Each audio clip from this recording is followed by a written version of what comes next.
కార్మిక వర్గాన్ని కట్టుబానిసలుగా మారుస్తున్న లేబర్ కోడ్స్ని రద్దు చేయాలని, కాంట్రాక్ట్ అవుట్సోర్సింగ్ కార్మికులందరినీ పర్మనెంట్ చేయాలని, ప్రభుత్వ రంగ సంస్థల్ని పరిరక్షించాలని, ప్రైవేట్ రంగంలో రిజర్వేషన్లు అమలు చేయాలని,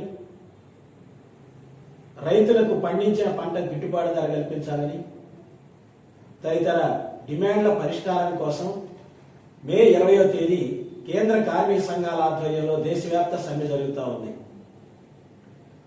ఈ సమ్మెలో రాష్ట్రంలో ఉన్నటువంటి 123 మున్సిపాలిటీల పారిశుద్ధ్య కార్మికులు, ఇంజనీరింగ్ కార్మికులు, ఎన్ఎంఆర్లు, బదిలీ కార్మికులు, కోవిడ్ కార్మికులు, క్లాబ్ డ్రైవర్లు అందరూ కూడా ఈ సమ్మెలో పాల్గొంటున్నారు.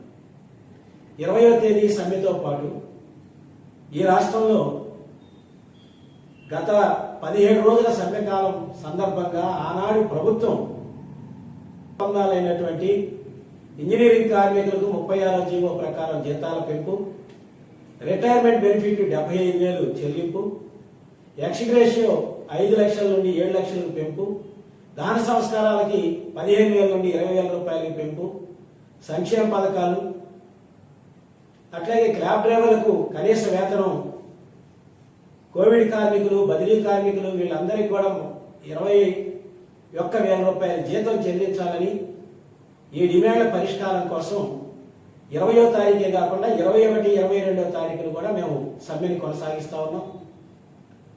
రిటైర్మెంట్ వయసు 62 ఏళ్ళకి పెంచమంటే 62 ఏళ్ళకి పెంచకుండా 60 ఏళ్ళకి రిటైర్మెంట్ చేస్తున్నారు. అనేక మందికి 60 ఏళ్ళు నిండకపోయినా మీకు 60 ఏళ్ళు నిండి ఇంటికి బొమ్మని పంపించేస్తున్నారు. గత నెల రోజుల్లో సుమారు రాష్ట్ర వ్యాప్తంగా 4,000 మంది కార్మికులు ఈ రకంగా బలవంతంగా రిటైర్మెంట్ చేశారు. ఒక్క నయా పైసా రిటైర్మెంట్ బెనిఫిట్ ఇవ్వలేదు. చనిపోయిన వాళ్ళు, అనారోగ్యం పాలైనటువంటి వాళ్ళ బిడ్డలకు ఉద్యోగాలు ఇవ్వమంటే ఉద్యోగాలు ఇవ్వకుండా ప్రభుత్వాలు కాలయాపన చేస్తున్నాయి. మరోవైపు దొడ్డిదారిన ప్రభుత్వ పెద్దలు కానీ, అధికారులు, ప్రజాప్రతినిధులు ఖాళీ పోస్టుల్ని అమ్ముకునేటువంటి ప్రయత్నాలు జరుగుతున్నాయి. వాళ్ళకి ఇష్టమైనటువంటి మనుషుల్ని వేయించుకునే పని జరుగుతుంది.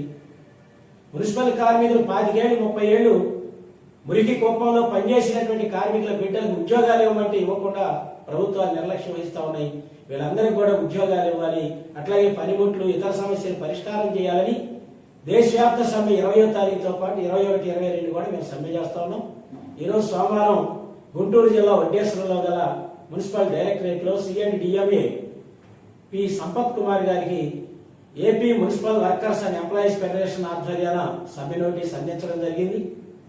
అంటే 15-16 రోజుల ముందే మేము ఈ ప్రభుత్వానికి సమ్మె నోటీస్ ఇచ్చాం. గతంలో అనేక పర్యాయాలు మంత్రి నారాయణ గారికి, ముఖ్యమంత్రి చంద్రబాబు నాయుడు గారికి, ప్రిన్సిపల్ సెక్రటరీలకి, డిఎంఏలకి రాయబారాలు నిర్వహించాం. మున్సిపల్ కార్మికుల సమస్య ఏ ఒక్కటి కూడా పరిష్కారం కావట్లేదు. తెలుగుదేశం కూటమి అధికారంలోకి వచ్చి 11 నెలలు గడుస్తూ ఉంది. 11 నెలల్లో ఏ సమస్య పరిష్కారం కాలేదు. కార్మికుల్లో తీవ్ర అసంతృప్తి ఉంది. ఎప్పటికైనా ప్రభుత్వం స్పందించి సమస్యను పరిష్కరించాలని చెప్పి ప్రభుత్వాన్ని డిమాండ్ చేస్తున్నాం. మే 20, 21, 22 తారీఖుల్లో జరుగుతున్నటువంటి సభ్యులు మున్సిపల్ రంగంలో ఉండేటువంటి కార్మికులందరూ పాల్గొని జయప్రదం చేయాలని విజ్ఞప్తి చేస్తా ఉన్నాం.